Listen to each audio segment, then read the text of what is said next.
example guys, nalagay nyo na po yung pinaka memory card sa inyong smartphone. So yan po yung lalabas ng mga files dyan. May mga folder, Game Boy, GameCube, NES, PS1, PS2, PSP, tsaka Sega. Tapos, ayan po yung mga APK na kailangan po nating install. So pag wala po dyan, baka po nasa loob ng mga folder. Check nyo na lang po.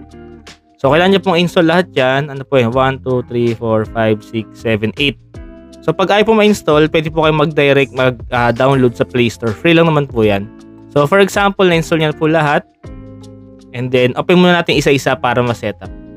So punta po kayo sa pinaka-application. For example, ito muna yung NES. Ayan. Click nyo po itong Open Content. Tapos, yan. Select File Location. Tapos, Browse for Folder. So, punta po kayo sa sa pinaka SD card sa may mga folder. So, ano po ang name nun? Siya po yung NES. Yan. Click nyo po yung NES. Yan. Kumbaga, yung NES yung application, tapos ito po yung mga bala sa loob. Ayan. Click nyo po yung folder, tapos click nyo po yung use this folder. Yan. Yan. So, yun na. Naka-load na siya. So, pwede na po siyang laruin. Ayan. So, next naman, etong yung PS1. Ayan. So, gagawin nyo lang po yan guys is, sa akin kasi diba nakasetup na. So, kiklik nyo lang po ito yung folder sa ilalim. Ayan. Click nyo lang po yan. Tapos, hanapin nyo lang po ulit yung folder dun sa may SD card. Actually, lahat ganun lang. So, PS1 siya. So, gagawin natin, kiklik nyo yung PS1 na folder. Ayan. PS1. Tapos, yung sa akin kasi naka-okay na, naka-setup na. Lalabas po yan, use this folder. Yan po yung mga games. Maglo-load na po yan doon sa pinaka PS1. Yan. Kanyang mag-iitsura niya. Yan. Lalabas po yung mga games. So, okay na yan. Tapos, itong pizza naman, yung Game Boy. So, ganoon lang din po yan. Ano lang po yan, load lang. Kumbaga yung application, siya yung pinaka-console, tapos yung mga bala, yun yung nasa SD card. So, click nyo lang po yan, yung may folder, tapos add ROMs folder, ganoon lang ulit, hanapin nyo lang yung pinaka-folder. So, siya, ang name niya ito, yung 165 Game Boy Advance Games, yan, click, tapos use this folder lang ulit. Ayan, so, ganyan naka-setup na po yung pagkaganyan. So, back nyo lang po. Okay na po yung naka-setup na yun. Tapos, ito, PPSPP. Ito naman yung PSP, guys. So, gawin nyo is, click nyo yung browse. Tapos, hanapin nyo lang ulit kung nasan yung yung pinaka-file. Balik kayo rin sa SD card, no? So, emulator. Ayan po, yung PSP na tayo, diba? So, ayan, PSP. Click use this folder. Ayan. Ayan. So, lalabas na po yung mga games. Ayan na siya. So, next naman natin sa setup. So, ganoon din guys. Click nyo yung folder sa ilalim. Ayan. Tapos, hanapin nyo lang ulit yung sa may SD card. So, emulator games. Tapos, PS2 naman. Ayan. PS2. Tapos, may lalabas po dyan. Use this folder. Click nyo lang yun. Tapos, mag-load na po yung mga games. So, ganyan lalabas sa kanya. Ayan. So, pag may lumabas na guys dyan kunyari may lumabas na yung parang BIOS, chat nyo lang po ako para mabigay ko yung yung BIOS file. Ano lang po yung KB lang yun, baba lang yun. Ano lang naman, kung sakaling lumabas lang naman, okay? Tapos, ano ba? Ito naman yung, yung sa may naman to guys, sa may GameCube. So, click nyo lang po yung add games. Ayan. Tapos, punta lang po ulit kayo sa SD card.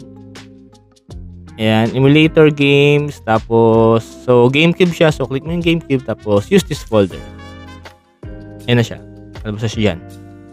So, ganun lang guys, no? Open application, add game. Yun lang. So, ito naman guys yung sa Sega. So, continue nyo lang. Tapos, go to library, add directory. Ayan, ganun lang ulit. Hanapin nyo lang ulit yung folder. So, emulator games, tapos, Sega. Use this folder. Allow.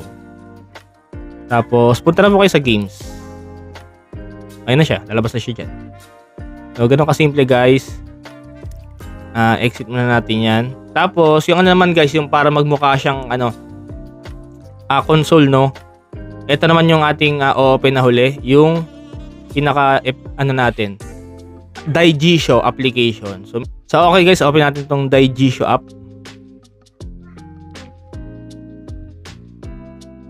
So, yan po yung lalabas dyan guys. Click nyo lang po yung download platforms. Di bali, unahin mo natin guys install yung PSP muna, PSP. So, hanapin nyo lang dyan guys, PSP, PlayStation Portable. Click nyo lang po. Tapos, import. Ayan. Tapos, click mo guys yung paths. Ayan. Tapos, add more. Ayan. Hanapin nyo lang po yung games ng ating PSP dun sa may SD card pa rin, no? Ayan, PSP. Use this folder. Allow. Ayan. Tapos, click nyo po yung sync. Para mag-add yung mga game. Ayan. Magsisync siya. So, guys, click ulit natin yung download. Ayan. Yung naman guys, PS2. So, lahat po ng mga games natin na sinetup kanina, i-add natin dito para lumabas siya dito. Sony PlayStation 2 import. Ayan, nalabas po yun. Tapos guys, click po natin itong paths. Tapos add more. Tapos punta ka lang ulit doon sa pinaka natin, folders doon sa may SD card. Tapos click PS2, allow. Ayan, use this folder, allow. Tapos sync. Ayan, tapos wait mo lang ulit yung matapos. So, lahat ganun lang guys, no? Para ma-add siya dito sa Daigisho app natin. So, lahat ng mga emulators natin, lagay mo lang dito para nakasetup siya dyan, para magkakasama siya dyan, para hindi siya magulo, tsaka maganda tignan. So, pag nasync na yon, click download lang ulit. Next naman natin guys, yung hanapin natin yung Game Boy Advance. Yan. Game Boy Advance, import. And then, click patch lang ulit.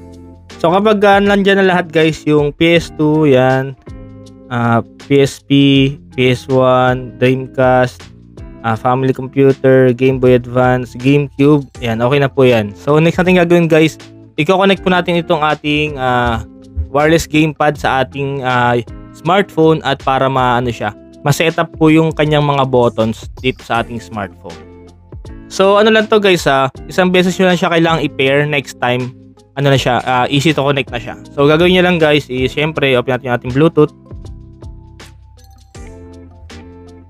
Tapos sa Android guys, click nyo lang po yung power button tsaka X button ng sabay. For lang to, isang beses lang po ito gagawin. Long press. Yan. Tapos po yan, magbiblink siyang ganyan. Tapos guys, click nyo po ito yung D3. Yan, mag-pair po sila, click pair. Yan, i-stop na po yung blinking niyan. So next time, for example, i-off ko Yan, off ko lang yung ating gamepad. So next time guys, pag binuksan nyo yan, hindi nyo na kailangan gawin yun. Isang click na lang ng power button. Connected na po agad yun sa ating phone. Okay? Next, punta po tayo sa pag-setup ng mga buttons. So, balik lang po tayo guys sa ating mga emulators. For example, ito po muna, yung sa GameCube. Yan. Alabas po yan. Click nyo po guys sa ibabaw yung settings. Settings. Tapos, click nyo po yung GameCube input. Yan. Kasi itong sa unahan guys, click nyo yan. Yan yung pinaka-settings. Ayan. So, click natin dito guys. Yan, nalabas po yan. So, nasan ba yung A sa natin? Gamepad natin. So, ito yung A. A. So, ayun na. Naka-keymap na yung A. So, B naman. And B, X, and then Y. Yan, ganoon na po mag-keymap. So, tapos yung iba, yung for example, yung Z, yan. Ito na lang, sa ibabaw. Tapos start, syempre yan, start. Tapos control stick guys, click nyo yung up, nakalagay up, di up, tapos down, ayan, and down, left, right. Yan, right.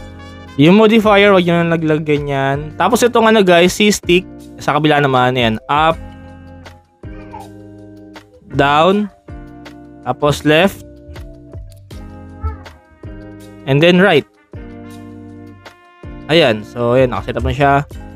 Tapos, yan, triggers, nakalagay L. Yan, L, R. Itong L analog, dito na lang. Click nyo po itong analog. Pakiclick yan guys. Ayan. Yan. Yan. Tapos itong D-pad.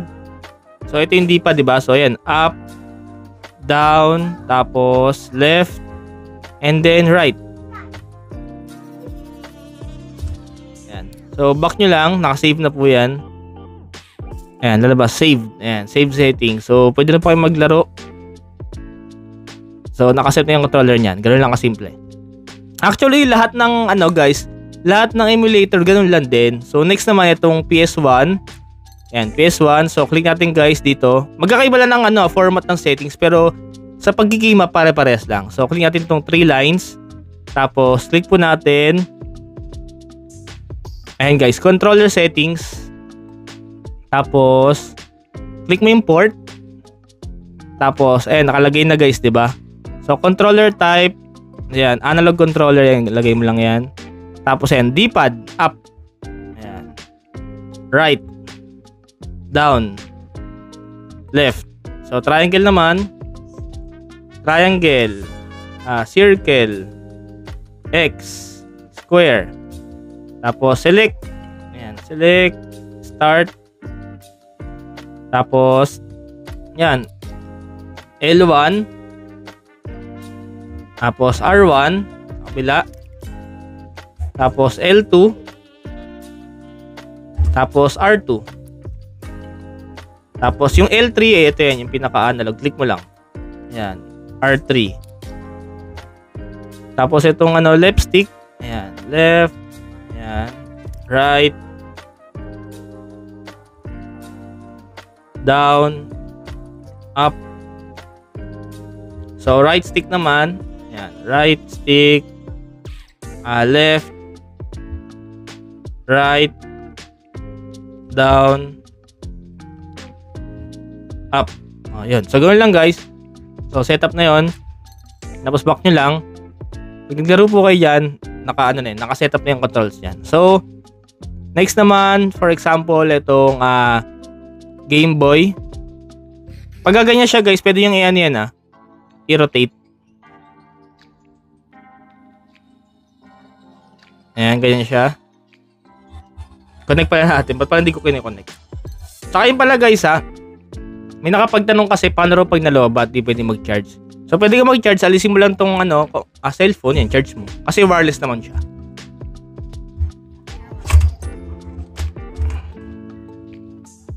Ayan, sa naman guys, sa pinaka Game Boy naman, eto settings. Tapos, ayan, settings. Joypad. Ayan. Up, down, left, right. A, B,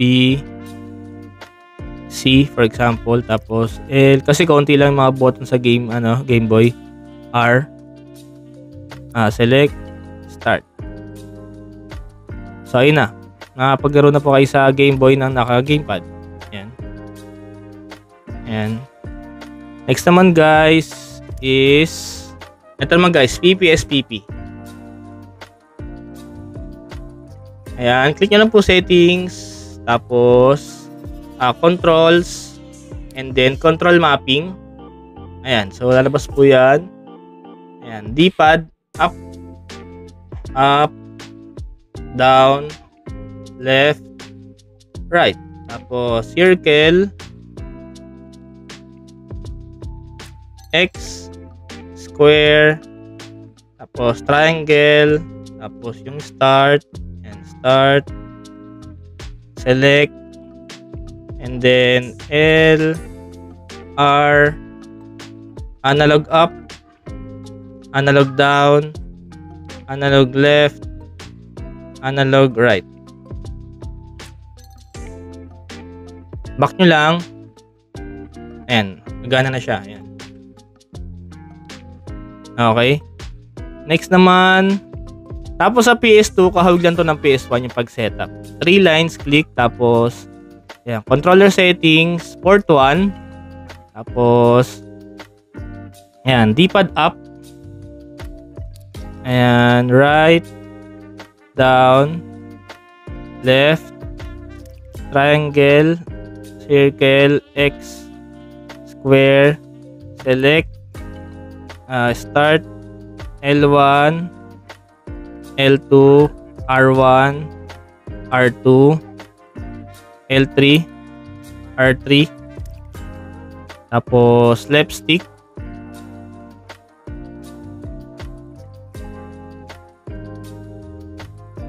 ayan, left stick up, left stick right, left stick down, left stick left, right stick up, right, down, left. Tapos, yun na, nakasave na yan guys. Yan. Okay. Etong NES, ayan, key, gamepad input setup. Click nyo lang to, auto detect device setup. Ayan. Automatic lang siya guys. Tapos, last yung sa Sega guys. Dito guys, click nyo input. Tapos, port A. Ayan, input device. Tapos, click nyo ayan, D3 consumer control. So, ayan, ano na agad siya guys. Naka-bind na agad siya. Tapos, games. Ayan. Connect na siya agad. Yun. So, ganoon lang kasimple guys. Actually, ano lang, mukha lang matagal. Pero lahat yun pare-pares lang pag-setup. Pati po dun sa umpisa, dun sa pag-add ng games, sa pag-keymap ng buttons, pare-pares lang. Baga, isa-isa mo lang talaga since marami po yung games na nakalagay dito. Maraming emulation. So, nga pala guys, may mga times kasi na hindi siya full screen. So, sa setup nyo lang, for example, ganito lang. Nangyari sa yan, sa PSP. Pag naglaro kayo guys, para full screen po siya, click nyo lang po sa settings. Tapos, hanapin nyo lang po yung hanapin nyo lang po yung display layout. Tapos, click nyo lang po yung stretch. Ayan guys, oh. Checkan nyo yan guys. Ayan. Pag di siya naka-stretch kasi, may bar sa gilid, hindi siya full screen. So, stretch. So, lahat po ng mga emulator na yon, stretch nyo lang po lahat ng mga display settings para full screen siya. So, ganun lang kasimple guys kung gusto niyo mag-avail ng ating emulator package, no? Meron na po itong wireless gamepad, tsaka micro SD card na original, tapos meron mga games na yun. Puno na po yun ha. So, ganito lang pa yung pag-setup kung gusto niyo mag-avail guys. Pwede nyo ako PM, tapos or pwede tayo maglalamove or LBC. So, yun lang guys. Happy gaming!